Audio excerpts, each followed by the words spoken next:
നമ്മുടെ വായുവിന് ഭാരമുണ്ടോ? പുരാതന കാലം മുതൽ ശാസ്ത്രജ്ഞന്മാരെ കുഴപ്പിച്ചിരുന്ന ഒരു ചോദ്യമായിരുന്നത്. നിങ്ങൾ ഗലീലിയെ കുറിച്ച് കേട്ടിട്ടുണ്ടാവും.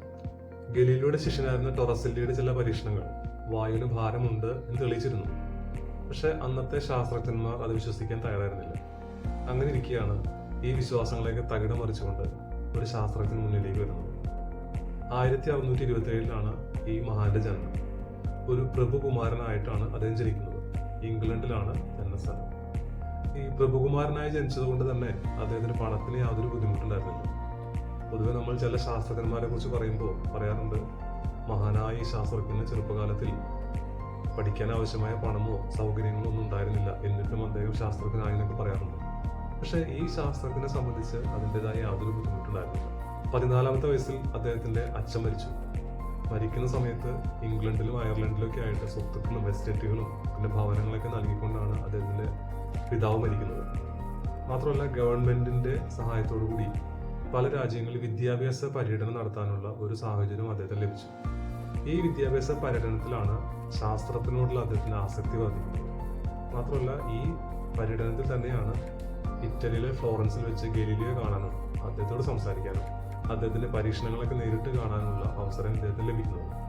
തിരിച്ച് നാട്ടിലെത്തിയതിനു ശേഷം അദ്ദേഹം ഗലീലിയോ കാണിച്ചു കൊടുത്ത പോലെ മനുഷ്യന്റെ ശരീരത്തിലെ താപം അളക്കുന്ന ഒരു ഉഷ്ണമാപിനി അദ്ദേഹം നിർമ്മിച്ചെടുത്തു.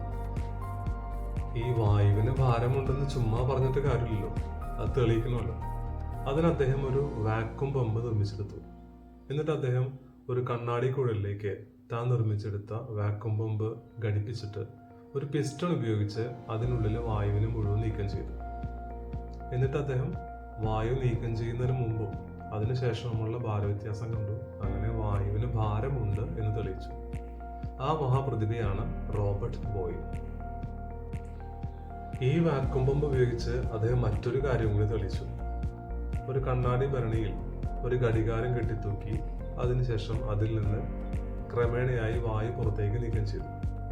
വായു പുറത്തേക്ക് നീക്കം ചെയ്ത് വരുമ്പോൾ ആ ഘടികാരത്തിന്റെ ശബ്ദം കുറഞ്ഞു വരുന്നതായും വായു പൂർണ്ണമായി നീക്കം ചെയ്ത് കഴിയുമ്പോൾ ഘടികാരത്തിന്റെ ശബ്ദം കേൾക്കാതെയാവുന്നതായും അദ്ദേഹം നിരീക്ഷിച്ചു. അങ്ങനെയാണ് അദ്ദേഹം ശബ്ദത്തിന് സഞ്ചരിക്കാൻ ഒരു മാധ്യമം ആവശ്യമാണ് എന്ന് തെളിയിച്ചത്. ഈ പരീക്ഷണം ചെയ്തുകൊണ്ടിരിക്കുമ്പോൾ തന്നെയാണ് അദ്ദേഹം മറ്റൊരു കാര്യം ശ്രദ്ധിക്കുന്നത്. ഈ പിസ്റ്റൺ ചലിപ്പിക്കുമ്പോൾ അതിനുള്ളിലെ വായുവിന്റെ മർദ്ദം മൂലം ഈ പിസ്റ്റണിന്മേൽ ഒരു ബലം അനുഭവപ്പെടുന്ന അദ്ദേഹത്തിന് ബോധ്യപ്പെട്ടു. അതിനെ തുടർന്നുള്ള പരീക്ഷണങ്ങളിൽ നിന്നാണ് ലോകപ്രസിദ്ധ നിയമമായ ബോയിൽ നിയമം പിറവിയെടുക്കുന്നത്. വായുവിന്റെ മർദ്ദവും അതുപോലെ വ്യാപ്തവും തമ്മിലുള്ള ബന്ധം കാണിക്കുന്ന ഒരു നിയമമാണ് ബോയിൽ നിയമം. അതായത്, മർദ്ദം കൂടുമ്പോൾ വ്യാപ്തം കുറയുന്നു, അല്ലെങ്കിൽ മർദ്ദം കുറയുമ്പോൾ വ്യാപ്തം കൂടുന്നു എന്ന നിയമം. ഈ ബോയിൽ നിയമത്തിന്റെ ചുവട് പിടിച്ചുകൊണ്ടാണ് പിന്നീട് ആവി യന്ത്രങ്ങളും പെട്രോൾ എഞ്ചിനും എല്ലാം നല്ല രീതിയിൽ വികസിപ്പിച്ചെടുക്കാൻ സാധിച്ചത്. ഒരു ശാസ്ത്രജ്ഞൻ മാത്രമായിരുന്നില്ല റോബർട്ട് ബോയിൽ. ശാസ്ത്രം, മതം, തത്വചിന്ത എന്നിവയിൽ 40-ലധികം പുസ്തകങ്ങൾ അദ്ദേഹം എഴുതിയിട്ടുണ്ട്. അദ്ദേഹത്തിന്റെ ശ്രമഫലമായിട്ടാണ് ഇംഗ്ലണ്ടിൽ ഒരു സയന്റിഫിക് സൊസൈറ്റി ഉണ്ടാവുന്നത്. പിന്നീട് ഇതേ സയന്റിഫിക് സൊസൈറ്റിയാണ് റോയൽ സൊസൈറ്റി എന്ന പേരിൽ പ്രസിദ്ധമായത്. ഓരോ കാലഘട്ടത്തിലും നിലനിൽക്കുന്ന മതവിശ്വാസങ്ങൾക്കും പരമ്പരാഗതമായ വിശ്വാസങ്ങൾക്കും എതിരെ സംസാരിക്കുന്നവരെ പൊതുവെ ദ്രോഹികളാക്കി മുദ്രകുത്താറുണ്ട്. അന്നത്തെ കാലഘട്ടത്തിൽ നിലനിന്നിരുന്ന മതവിശ്വാസങ്ങൾക്കെതിരെ സംസാരിച്ചതുകൊണ്ട് റോബർട്ട് ബോയിലിനെയും ആളുകൾ മതദ്രോഹി എന്ന് സംബോധന ചെയ്തിരുന്നു. പക്ഷേ റോബർട്ട് ബോയിൽ ഇംഗ്ലണ്ടിലായിരുന്നതുകൊണ്ട് ഗലീലിയോയ്ക്ക് സഹിക്കേണ്ടി വന്നിരുന്ന അത്രയും ക്രൂരതകൾ അദ്ദേഹത്തിന് സഹിക്കേണ്ടി വന്നിരുന്നില്ല എന്നതായിരുന്നു യാഥാർത്ഥ്യം.